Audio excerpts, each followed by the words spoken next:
podium, our dear host of honor, Professor Shantishri Dhulipudi Pandit, who is the Vice-chancellor of this wonderful esteemed university, that is the Jawaharlal Nehru University. She is the very first lady Vice-chancellor of this institution. It's been a very, very long time.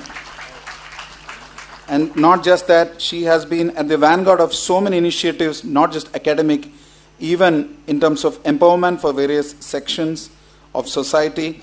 And she's been a great supporter of I remember even during our Gita Jayanti celebrations, she was a key moving force of that. So she's the very first woman to hold the office. As I said, she has previously served as Professor of Political Science at Savitribai Phule Pune University, and she is the 13th Vice Chancellor of the Jawaharlal Nehru University from 2022. Yeah, I said it already. The very first woman Vice Chancellor and the 13th in all. So without much delay, let's welcome Professor Shantishri Dhulipudi Pandit.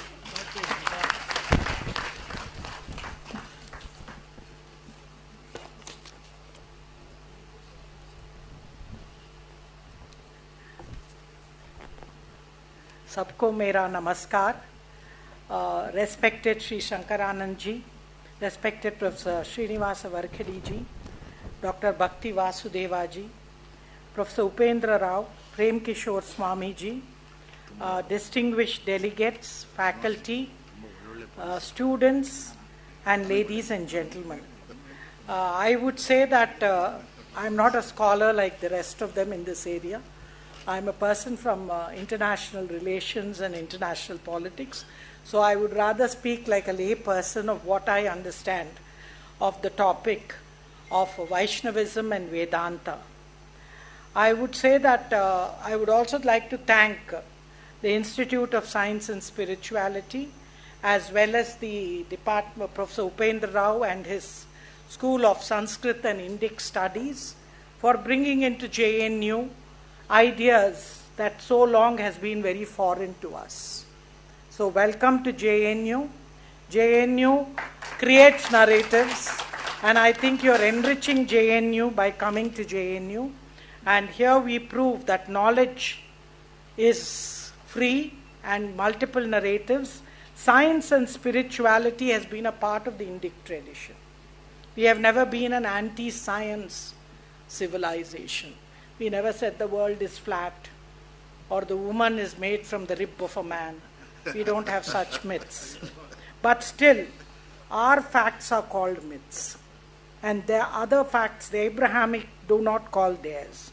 So I would say we are the most scientific civilization as well as a nature-centric civilization.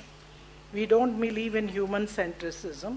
Hence, I'm happy that this conference of 2 days will connect, bridge tradition with modernity, realm with region, change with continuity, and myth with reality, because all our philosophies are as much reality. Just now I thank Professor Varkhedi to tell us that Dvaita believes in reality as well, not just illusion.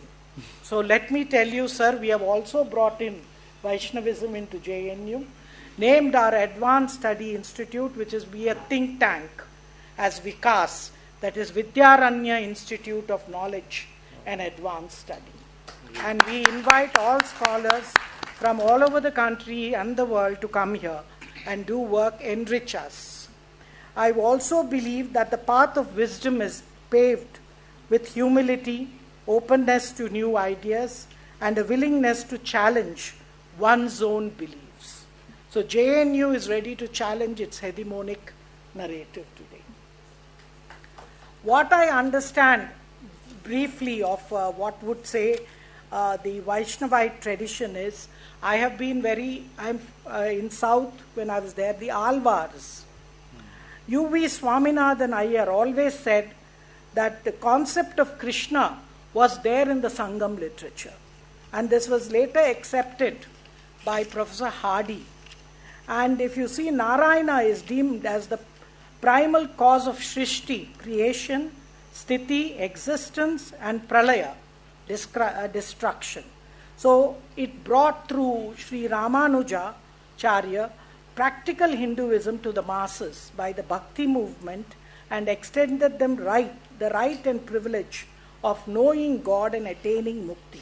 So this is what? Democratization to a large extent. So the Sri Vaiṣṇava Sampradaya of Ramanuja would hold sway in South India, and many say that even to Manipur, it went from the south, where you have Manipur Vaishnavism, the Vadagalai denomination subscribing to Vedānta philosophy, and the Tengalai adhering to the regional liturgies known as Prabandham. So you have these, and I would also say, how do we connect science with spirituality? The best example is the genius and the legend of Srinivasa Ramanujam, the great mathematician, one of the greatest mathematicians we have produced or the world has seen.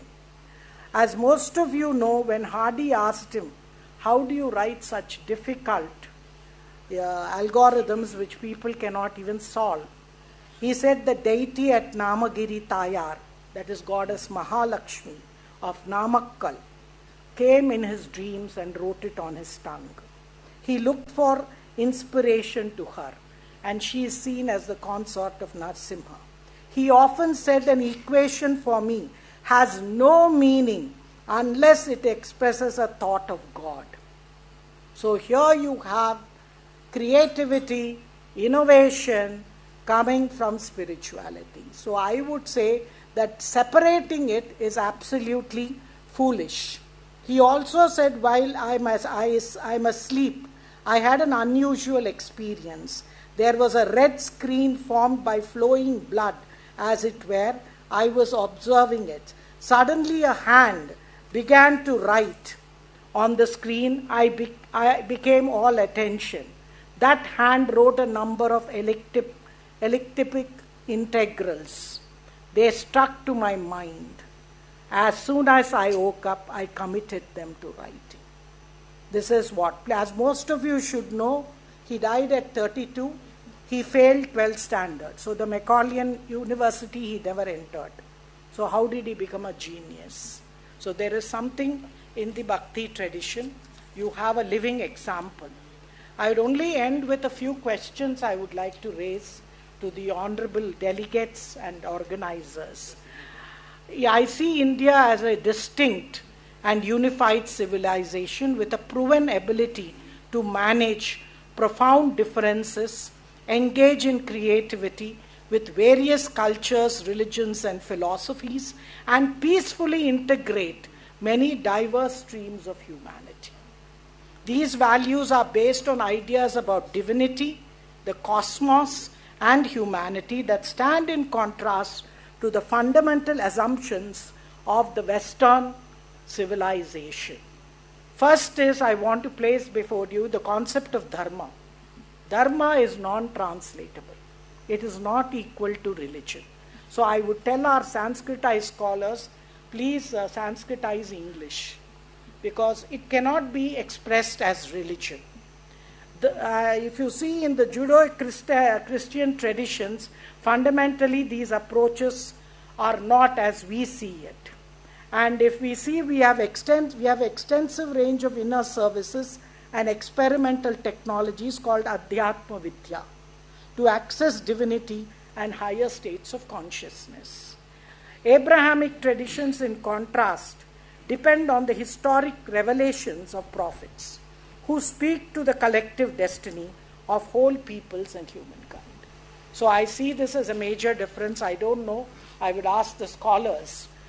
The second is integral unity versus synthetic unity.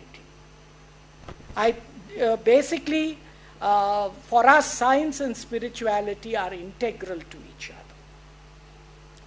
And if you see the dharmic schools, there's a sense of underlying unity is strong and allows for a great deal of inventiveness and play in understanding its manifestations. There tends to be a great diversity of paths and philosophical understandings without the fear of chaos. Diversity is integral to dharmic traditions. And three, I would say, and the most important to me is anxiety over chaos, over versus comfort with complexity and ambiguity.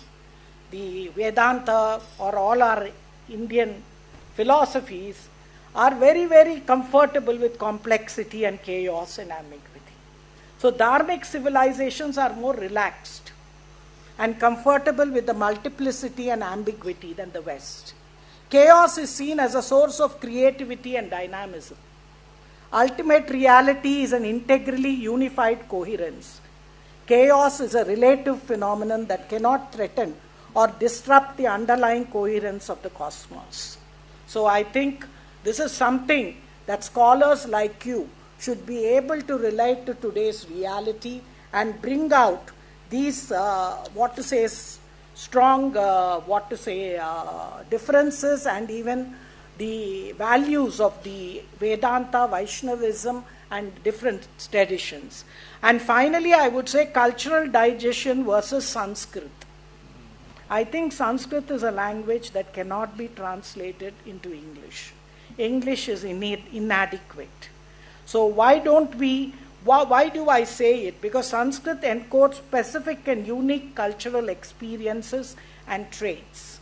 But the very form, sound, and manifestations of the language carry effects that cannot be separated from their conceptual meanings.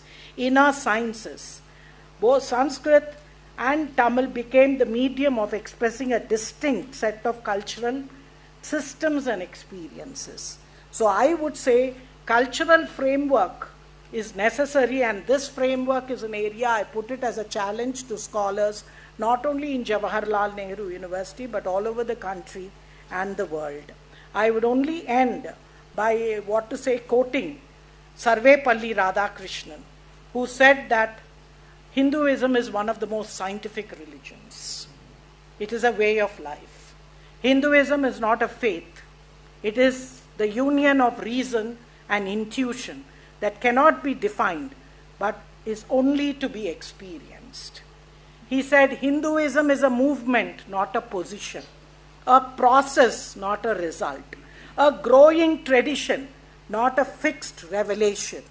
Its past history encourages us to believe we will be found equal in any emergency that the future may throw up, whether in the field of thought or of history. Once again, welcome to JNU, the university that believes in excellence with empathy, equality with equity, integrity with inclusion, and innovation.